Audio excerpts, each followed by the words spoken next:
here with Stone Broken. Yay! Hello. Do you want to introduce yourselves?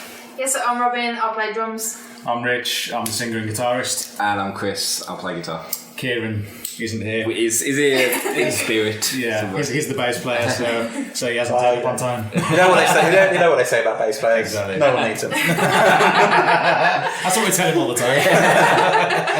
The White Stripes did it, and they were fine. And actually, so did Royal Blood. I feel really big now. I do like bass players.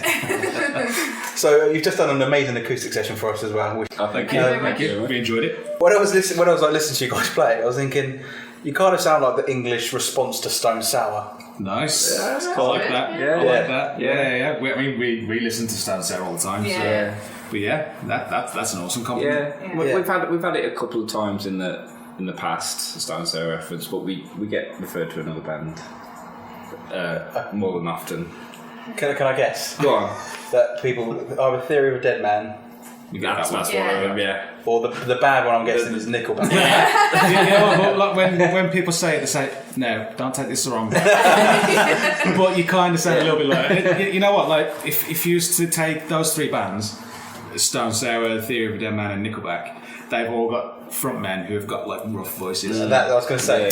Yeah, and I think we do get put into that category, which is great. You know? Because you do sound like you smoked 400 a day. Like From the age of 8, that's But no, it doesn't. There's not many people with that sort of voice. Yeah, They're yeah. so. yeah. It's rare. It literally sounds. It's the sort of voice you'd expect The Rock to have. Yeah. Like, proper beast. You're not that beasty. No, I'm quite petite. There's not a lot to me. Like that's when we first started out.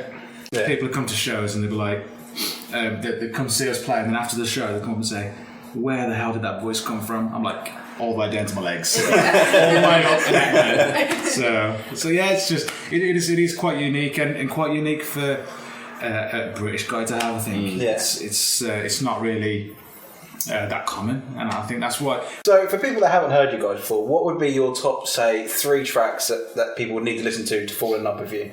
Okay, should we name one each? Yeah, let's do Yeah, that works. I'll go first. Not Your Enemy. It's just an anthem of a song, isn't it? You know, everyone can jump in the chorus and belt it out. So, like a rock in your face kind of song. So that's off the debut album. Yeah. I'll go for one off the new album. I'll probably say Heartbeat Away, if I'm honest. Yeah. Because I think it's got the aggression, but then there's also the stomp in there, and I think it's got elements of everything that we do. Yeah. I'll probably say Stay All Night.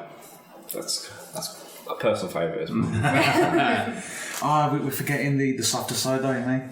We've got that song. Yeah, we'll add in. Can we do 4? Okay, you could have 4. Yeah. You could have Kieran's choice. There we go. We'll speak on his behalf. Wait for You, I think, as well. Yeah.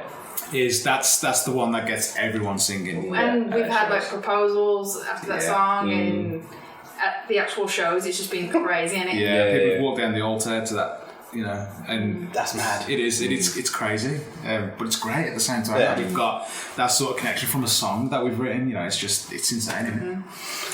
So you're about to head out on a headline tour that contains shows, not just the one. You can't really call a tour one show, can you? Unless you're Adele, you just play Wembley like and. Yeah, so you're playing in Brighton on the 22nd. We are, and then you've got a few other dates as well. Yeah. When it gets close to a tour, do you start getting more nervous, or do you start easing into it, the fact that you know it's happening? You know what? We go through. It's almost a roller coaster of emotions, because when you get the list of dates, you think, okay, that's a decent sized run, and then you look at the venues, you say, whoa, that's a big capacity. That's big. That's when you get nervous.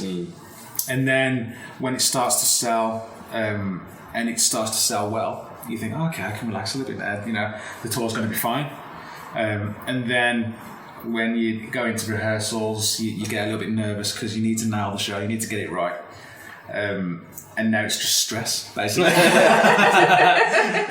We've still got a few things left to do, and it kind of starts, like you said, on the 22nd, which from now is a week away. Yeah, a week today. Yeah, a week today. So I'd say we're 90% there. Yeah. All rehearsals are sounding great. Yeah. It's just the little bits of odds and sods that's got to arrive on time and making sure that all happens. Supplies, that sort of thing. But we've got a great team behind us as well to help with that sort of stuff. So we should be less stressed this time next week. Once you're on stage, that's your natural home. Exactly. Also, you announced, was it last week or so, you're playing Download. Download Paris. Yeah. Download Paris. Yeah. Not Download UK. No, we played that last year. Okay. And it went great. Yeah. And I think to do it 2 years on the bounce anyway would be, so we're hoping to come back next year to Download UK. Because it was amazing, wasn't it? It was insane. It really was. Yeah. When you get a phone call saying, "Oh yeah, do you want to play Download?" Wherever it is, how quickly you just go, "Yes, we'll play Download." Well, you know what? It was. we were at a lock-up in Warsaw. Robin was sat at a computer, and I was in the other room, and then we just hear a shriek, don't we? Yeah. And thought someone broke in. Yeah, like, what's going on? We all rushed in. She was like, guys, we've got Download, and was like, relieved that nothing bad had happened. And then you got it. Excitement, but to be fair, it was the same with Download Paris. Our guy over in France, he made a phone call and then got us the booking in front of us, didn't he? And we were like, no way. Did that actually just happen? So it is like that, and whenever you get these things that you dream of when you start a band, it is just kind of you don't know how to react until it happens. I think it's one of those where a year down the line you look back, you think, wow, we've done that. It's hard to process this. Everything's going a million miles an hour, and you your head just blows.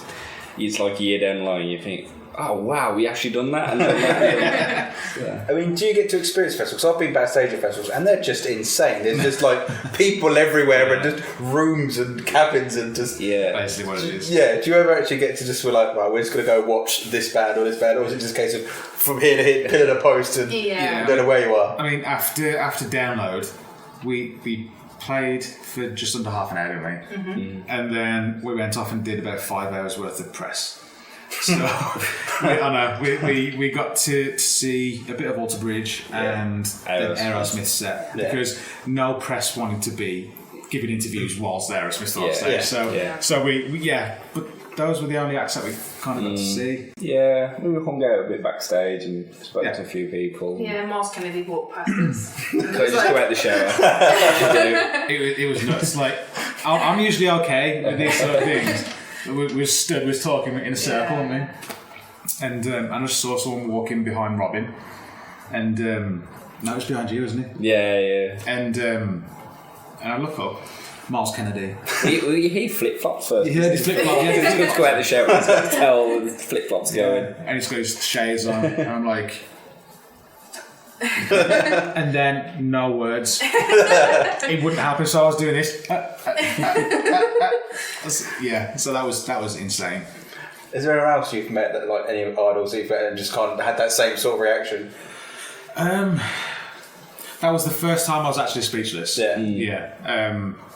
I've met Tremonti as well. That was great, but I was kind of flung into that one. Yeah. Like he was going like, Rich, here's Tremonti. There you go, have a picture. I was like, okay. I didn't have time to process it really. I think going on tour with Glenn. Yeah, Glenn. Deep Purple, all that. I mean, you grow up listening to that kind of people, and as soon as you see them in the flesh, I'm like, okay, so what do I do? Do I bow? Do I think that the time that I was kind of speechless was when I was growing up. I was a huge wrestling fan, and we supported Fozzy. So like we shared the backstage bit with Chris Jericho, and I was like, I've like watched you since I was like, It was hilarious because I've never seen Chris like it. He was like,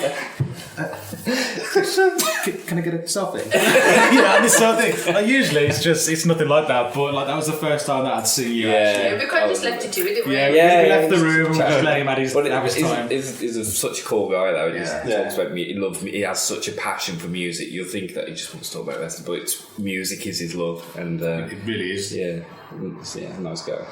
Is there anyone you'd like to meet? Because there's a few people on my hit list who I think if I met, I'd probably just Dave cry. Grohl. Dave Grohl for me. Dave Grohl. Yeah. We were talking about this the other day. Yeah, it was, yeah. I think I would die. Yeah. if I met Dave Grohl. Because we're playing the same day as Safu was on Download. Down on Paris. So, yeah, if you ever never bump know. into Dave. I don't know what I'd do. I'm going to bug him. Actually, Robin met the drummer, John Fred Young, from Black Stone Cherry. Yeah, my absolute hero of a drummer. And it was a bit embarrassing because I kind of skipped all the time. John! That was like the third time that day. We got our backstage pass. We said to each other, we got to be cool now. We've got backstage passes. We can't fan cool, guys, be fan cool. boy or fan girl over anyone. But just skip. Yeah, I'll miss that brief. Is it possible someone just come and go, you don't get that anymore? You can go onto the stage from the front. But yeah, who else would you like to meet?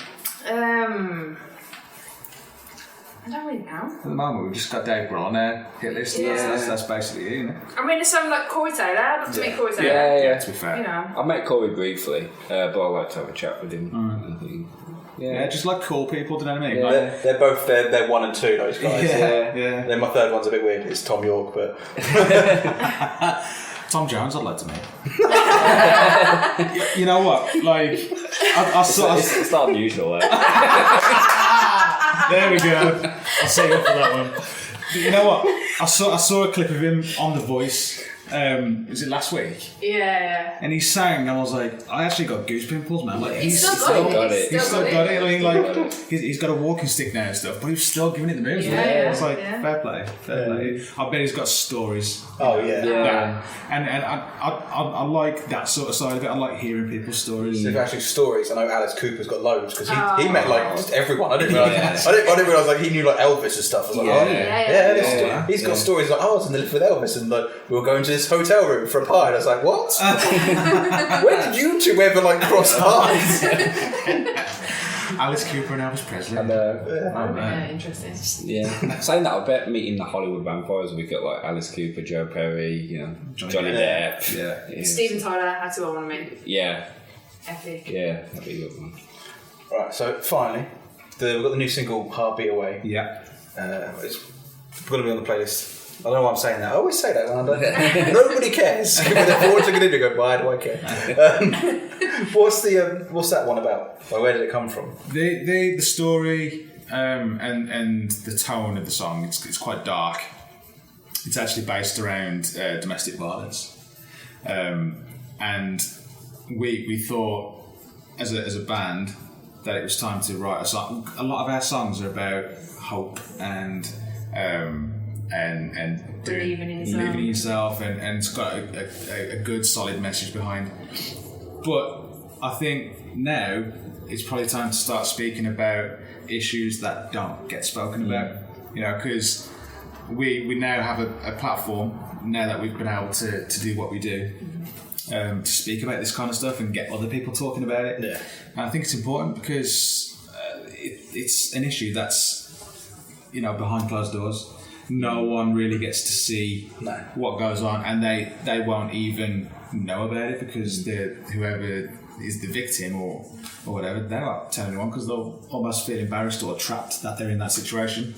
So we thought we'd write a song about it. It's still got the hope message in there because it's about someone saying, "I will be there for you.